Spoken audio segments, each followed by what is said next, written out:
이사야서 41장 10절부터 15절 말씀을 가지고 하나님의 사랑, 같이 시작, 하나님의 사랑이라는 제목으로 하나님 말씀을 증거하겠습니다. 지난주에 민성 목사님 오셔가지고 그 사모님이 그러셨죠. 그 흙길이라 가지고 그 흙이 날리고 차가 지나가면은 흙이 이렇게 쌓여가지고 옆에 있는 나무나 풀이나 모든 것이 다 흑색이다. 그래서 흙에서 뒹굴고 흙이 들어있는 음식 먹고 너무너무 가난해서 반찬거리도 없고 그러니까 밥만 해가지고 소금 찍어 먹는다. 그런 이야기도 우리가 듣고 그렇습니다. 참 너무 더워가지고 계속 여름이니까 저 같은 사람은 정말 힘들어요. 그런 데 가면은 너무 막 지난번에도 2019년에도 제가 조준건 목사님 만나고 오면서 완전히 디하이드레이션 될 뻔했어요. 그 정도로 더워서 땀이 나면은 물을 마시면 될 거 아니에요. 근데 저는 물을 먹어도 어느 한계가 이르면은 사람이 맥을 못 추고 그렇게 돼요. 그래서 그 더위에는 너무 약합니다. 근데 지금도 여름은 괜찮지. 나는 지금 땀이 벌벌 나고 지금 얼굴에 열이 다 올라가고 땀이 일로만 나요. 일로 나야 될 거예요. 딸이. 근데 땀이 안 나. 여기서만 나. 그리고 얼마나 답답합니까?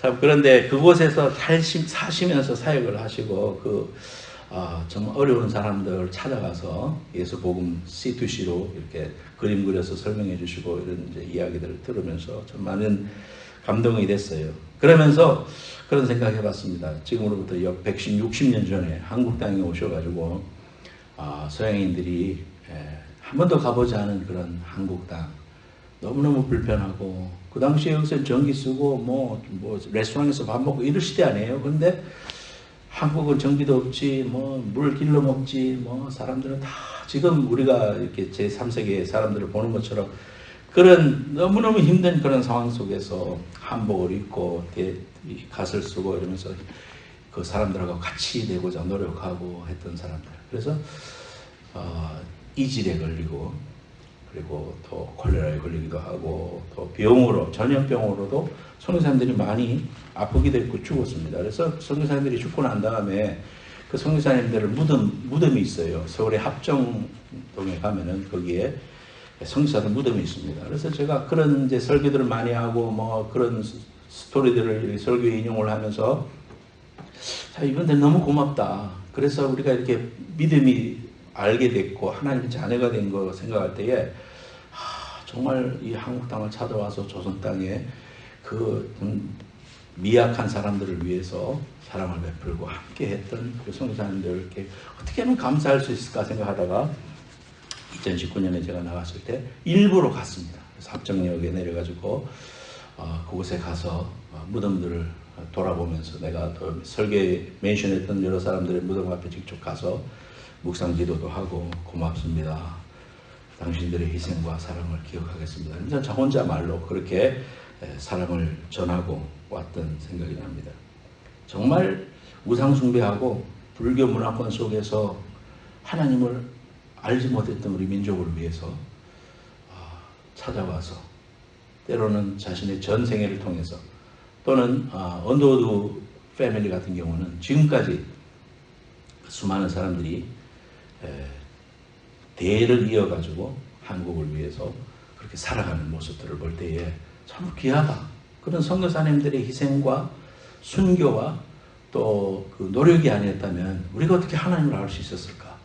전하는 자가 없는데 어떻게 들으리요? 성경에 있는 내용이 나오잖아요. 그래서 참 소중하다. 민수홍 선교사님도 계속 나가서 복음을 전해서 예수를 영접시키고 그 사람들이 직접 교회와 연결되지 않아도 이 땅에 복음의 씨앗을 뿌린 그 귀한 뿌리 씨앗들이 천국 가게 되고 또 그 사람들이 또 변화돼 가지고 복음을 전하고 그런 이제 놀라운 환상들을 바라보면서 몸은 너무너무 힘들었지만 사모님이 그래요. 너무 기뻤어요. 몸은 너무 기름들었는데 내 영혼은 너무 기쁘고 감사했습니다. 그런 이야기 들을 때 세상에 어떤 기쁨보다 그것이 더 클 수가 있겠는가 그런 생각을 해봤습니다. 여러분 우리에게도 이런 은혜와 복음을 주셔서 하나님의 자녀가 됐고 미국 땅에서도 이렇게 믿음을 가지고 하나님을 부를 수 있고 찬양할 수 있고 전할 수 있는 귀한 은혜를 주셨는데 우리에게 예수 믿고 나서 아무리 어려운 일이 일어난다고 하더라도 여러분 믿음을 버리지 말고 말씀을 꼭 붙잡고 끝까지 믿음의 길을 승리하는 길로 걸어가야 됩니다. 그 좁은 길이고 때로는 세상 사람들이 조롱하는 길일 수도 있으나 사람들은 다 넓게 가지만 기어코 좁은 길로 가고 정직하게 살고 믿음으로 살고 하나님의 사랑을 전하면서 살고 원수를 사랑하고 사랑을 나누고 이렇게 하는 삶이 세상 사람들이 볼 때는 그것이 가치 없는 일일지는 모르지만은 그 길은 생명의 길이고 그 길은 정말 은혜의 길이고 그 길 끝에는 우리 주님께서 두 팔 벌리고 계시기 때문에 오늘 우리에게 일어나는 모든 일들 속에서도 결코 소망을 버리지 말고 소망을 갖고 믿음을 갖고 전진해 나가면 다가오는 날이 은혜와 축복과 기적의 날이 될 줄로 믿습니다. 여러분 그런 믿음의 복음의 증인들 되는 귀한 삶 사시기를 예수님으로 축원합니다. 그래서 우리가 그런 삶을 살기 위해서 그런 승리의 삶을 살기 위해서 오늘 세 가지 말씀을 함께 나누고자 합니다. 첫 번째 따라합시다. 두려워 말라. 두려워 말라. 오늘 본문 말씀에 보면 두려워 말라. 내가 너와 함께함이라. 놀라지 말라. 나는 내 하나님이 됨이라. 우리 찬양됐죠. 두려워 말라. 놀라지 말라. 뭐 이런 찬양들이 우리가 부를 때마다 이 말씀을 생각하게 되면서 참 은혜가 되고 힘이 됩니다. 나는 네 하나님인데 내가 너를 굳세게 할 것이다. 내가 너를 도와주겠다. 나의 의로운 오른손으로 너를 붙들어 주겠다.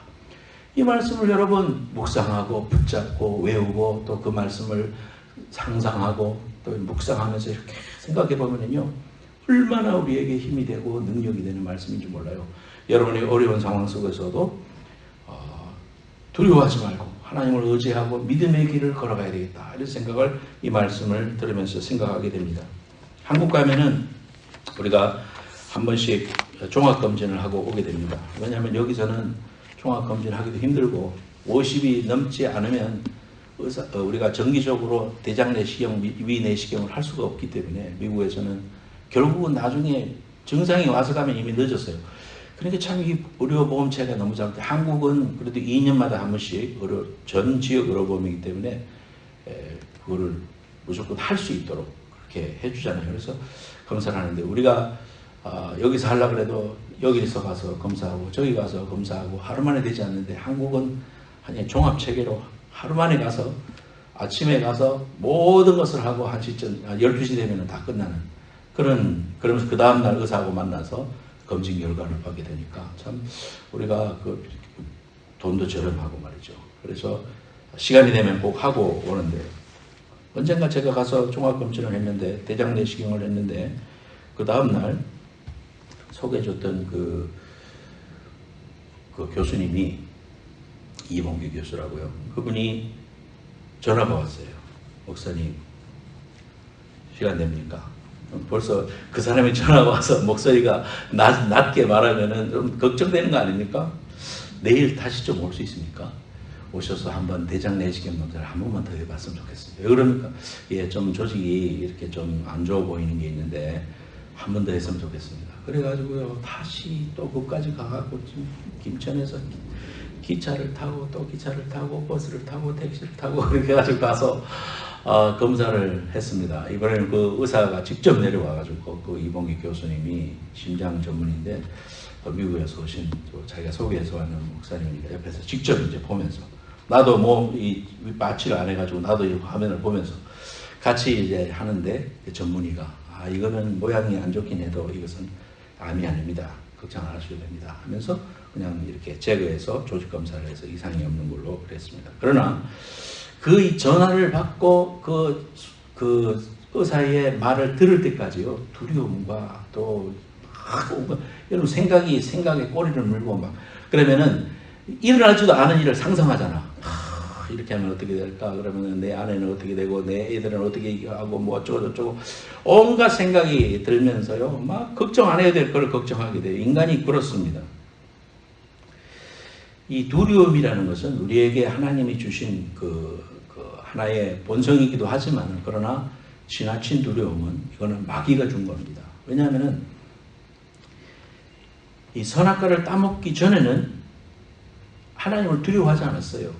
하나님과 더불어서 천국에서 아무런 문제가 없이 살았어요. 근데 범죄하고 난 다음에 하나님이 아담아 부를 때 두려워하여 숨었다 그랬습니다. 죄라는 것이 두려움을 주는 거예요. 어떤 목사님이 성도의 가정을 신방했습니다. 그러니까 아파트를 두드렸는데 분명히 인기척이 있는 것 같았는데 문을 두드리고 나서 오목사입니다. 그러니까 조용한 거예요. 노크를 하고 아무리 문을 두드려도 천정을 눌러도 안 나와.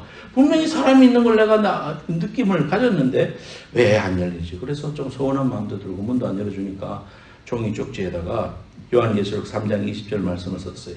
볼지어다 내가 문 밖에 서서 두드리노니 누구든지 내 음성을 듣고 문을 열면 내가 그에게로 들어가 그로 더불어 먹고 그는 나와 더불어 먹으리라.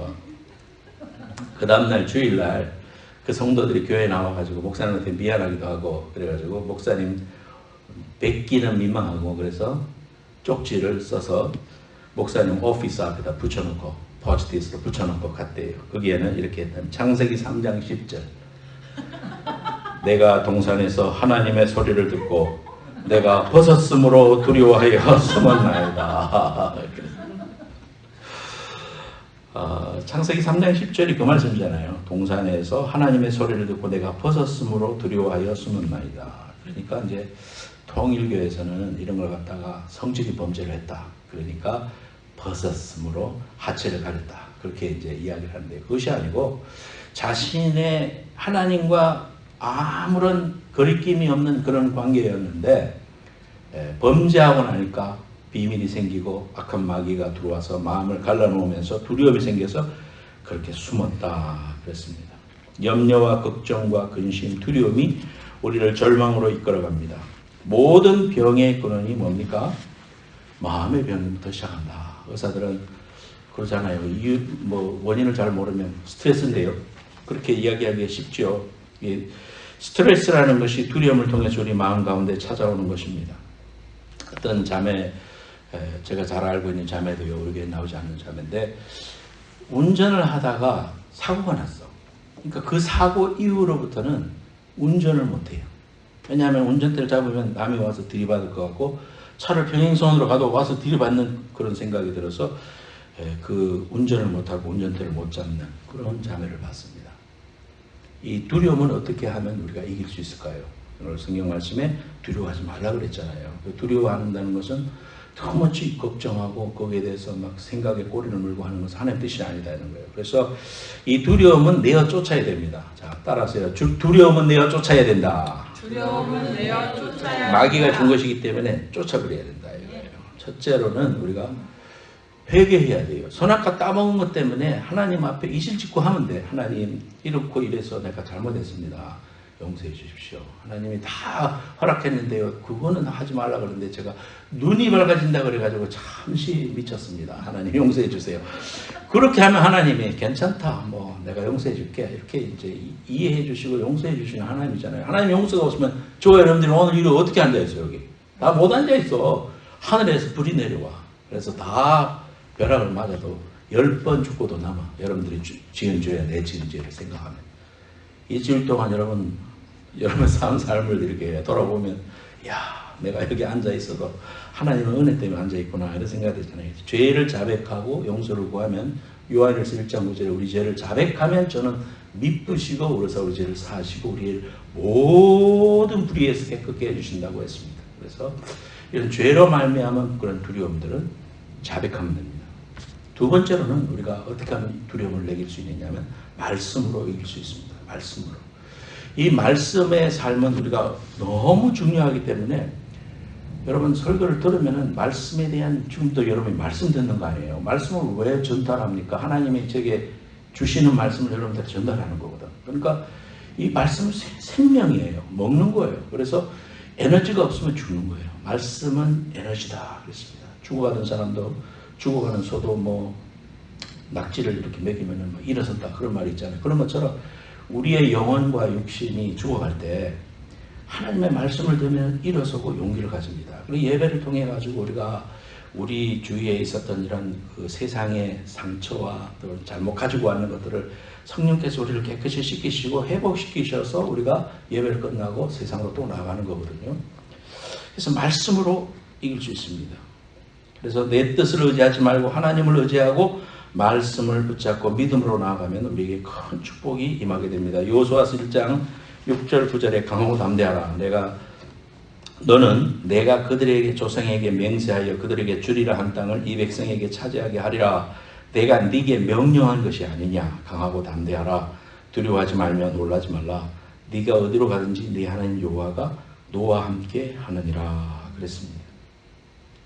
임마누엘 해주시겠다고, 세상 끝날까지 내가 너희와 함께 해주시겠다는 마태복음 28장의 말씀을 의지해서, 그렇구나, 하나님이 임마누엘 하시는구나. 세상 끝날까지, 세상 끝까지 저 하늘 끝에 있든지 저 땅 끝에 있다 할지라도 하나님은 나와 함께 하시는구나. 이 말씀을 붙잡을 때 두려움이 물러갑니다. 나와 함께 하신 그 하나님께서 성령을 통해서 우리에게 말씀해 주시고 두려워 말라 하면서 그 말씀이 나에게 에너지를 줘서 이기게 하는 거예요.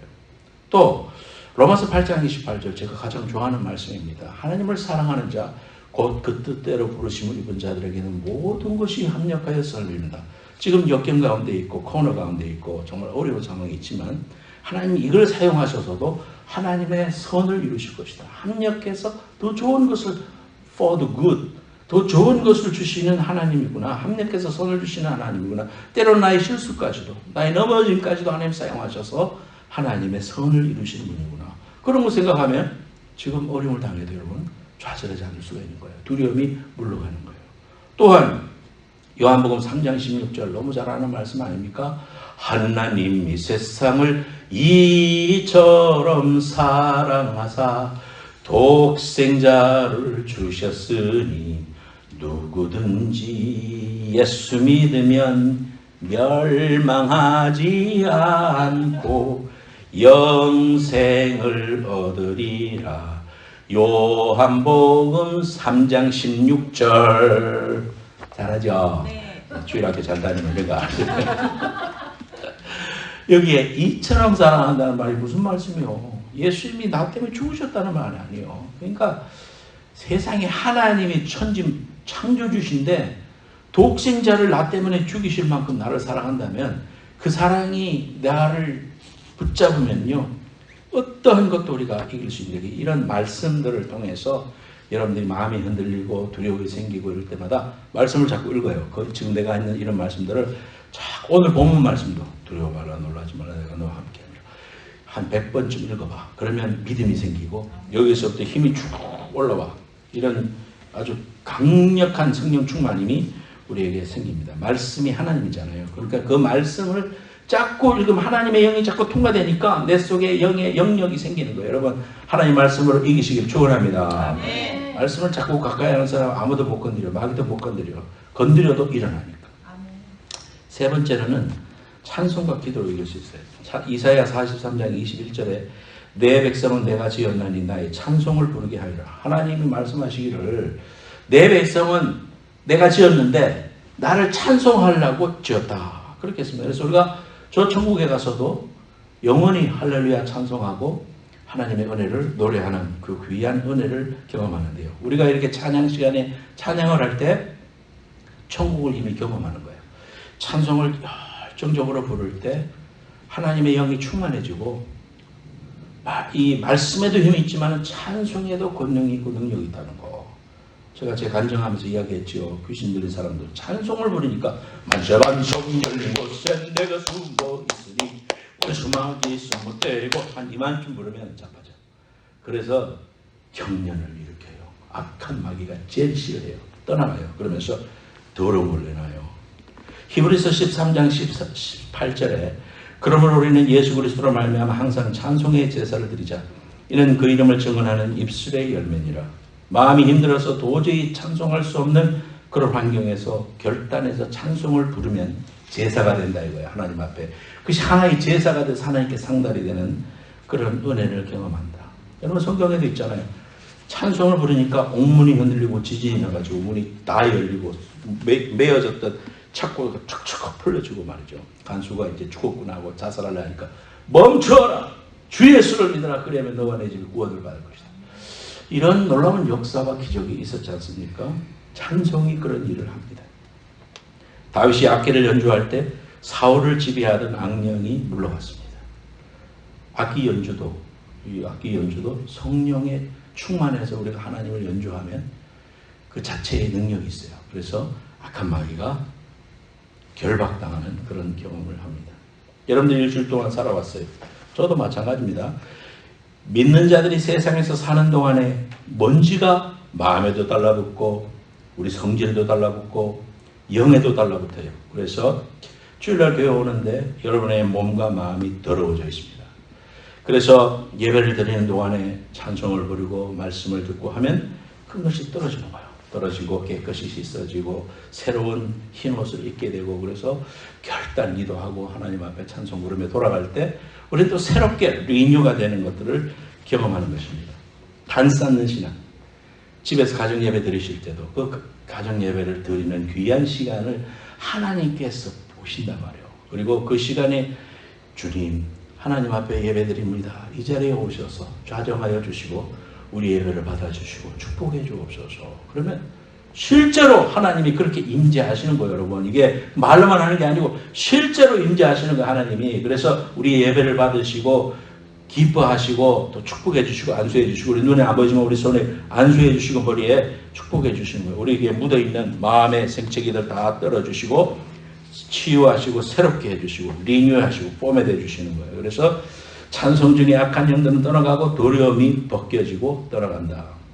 여러분 이런 두려움을 회개하고 말씀으로 또 찬송과 기도로 승리하는 여러분들 되시기를 예수님으로 축원합니다.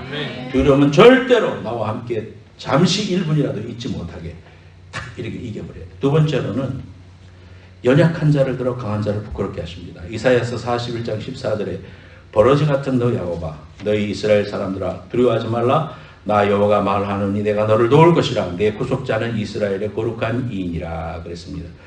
야곱 보고 뭐라고 하냐면 버러지 같은 너 야곱아 그랬습니다. 다윗도 그런 말을 했습니다. 너무 힘들 때 시편 22편 6절에 나는 벌레요 사람이 아니라 사람의 비방거리요 백성의 조롱거리니이다.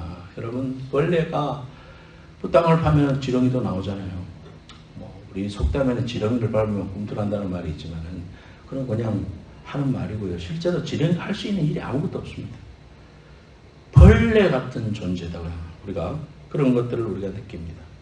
인간이 얼마나 연약한 존재인지 특별히 그 SNS로 연예인들을 한국이 또 더 심해요. 한국이 막 댓글을 너무 참혹하고 악독한 것을 써가지고요. 그걸 안 읽어야 되는데 사람이 또 그걸 읽어요. 그러면 읽으면서 마음에 상처가 돼가지고요. 막 괴로워하고 그때는 우울증 걸리고 결국은 그렇게 해서 술을 많이 먹으면은 자기를 컨트롤할 수 있는 능력이 없어지니까 목을 매기도 하고 이렇게 우울증 끝에는 자살이에요. 그러니까 이게 참 무서운 거예요.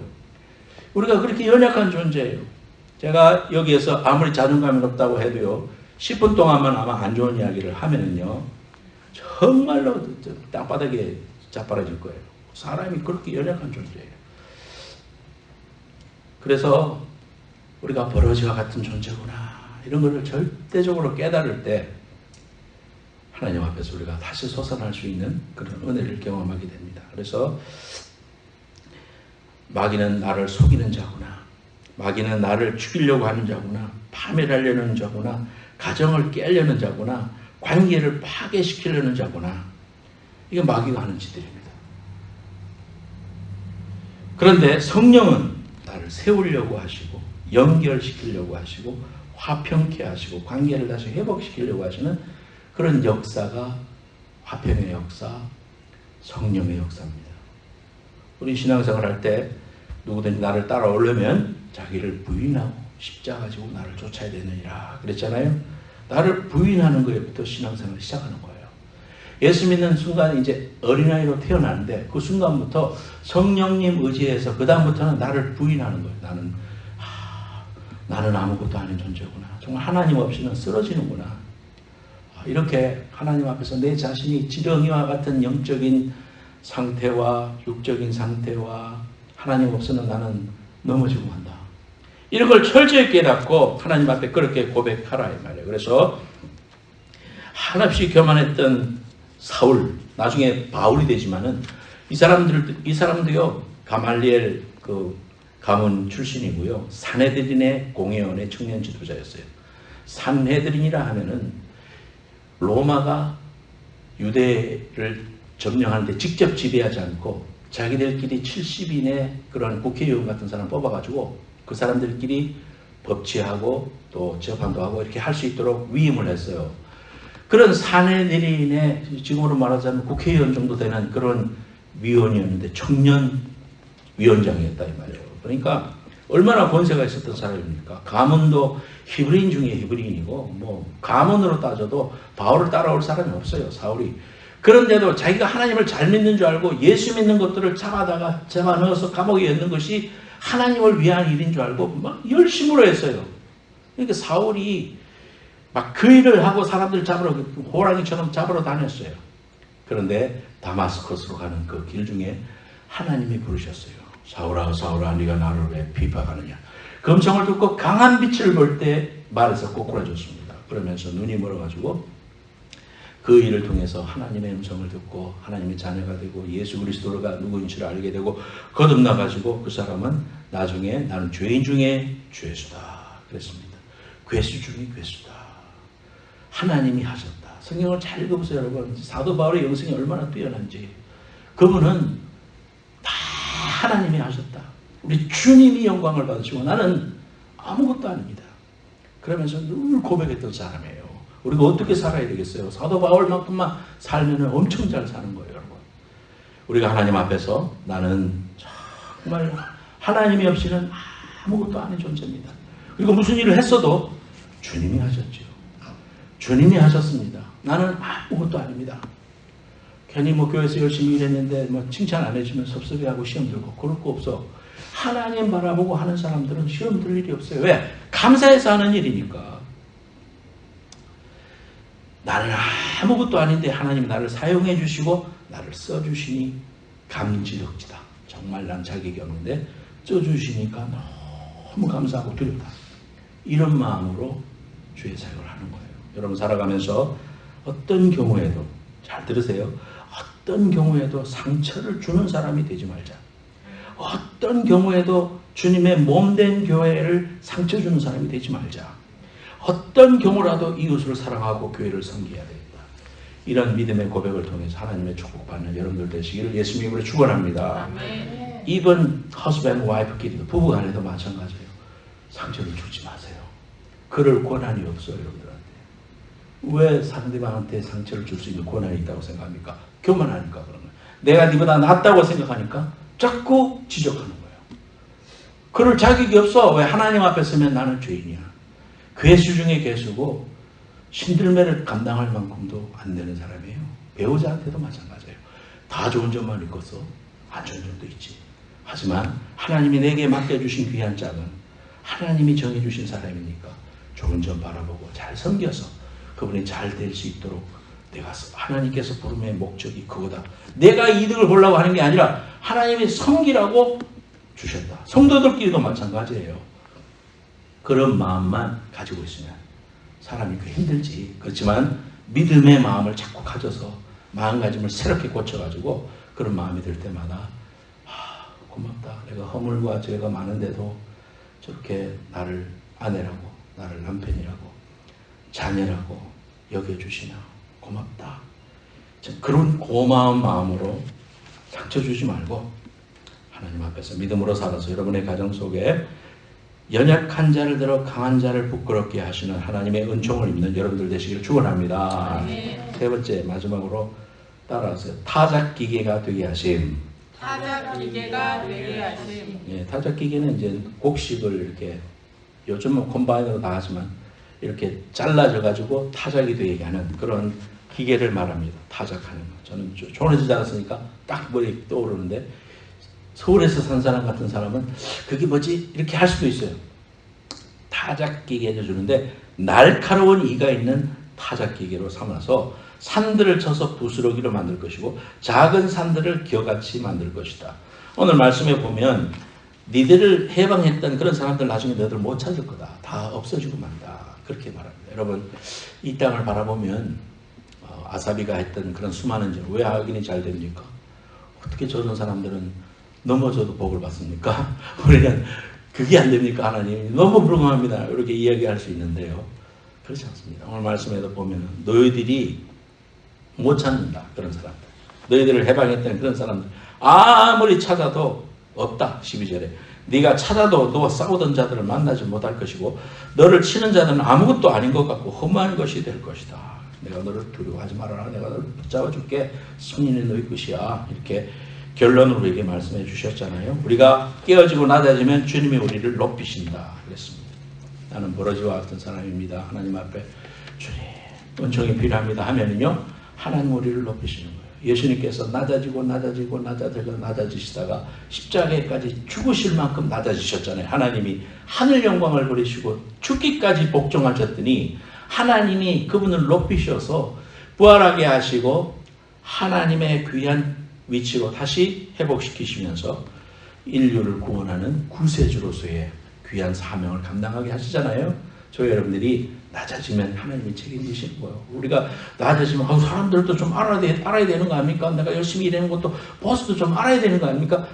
그렇게 생각하기 쉬운데요. 하나님보다 더 귀한 존재가 어디 있습니까? 하나님이 아시면 다 된 거지.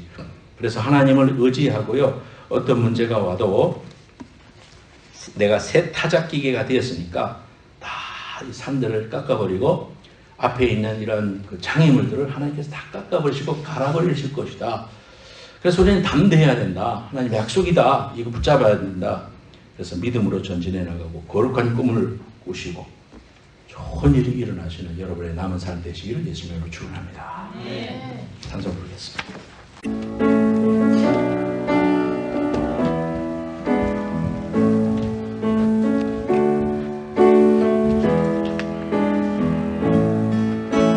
주님 보좌 앞에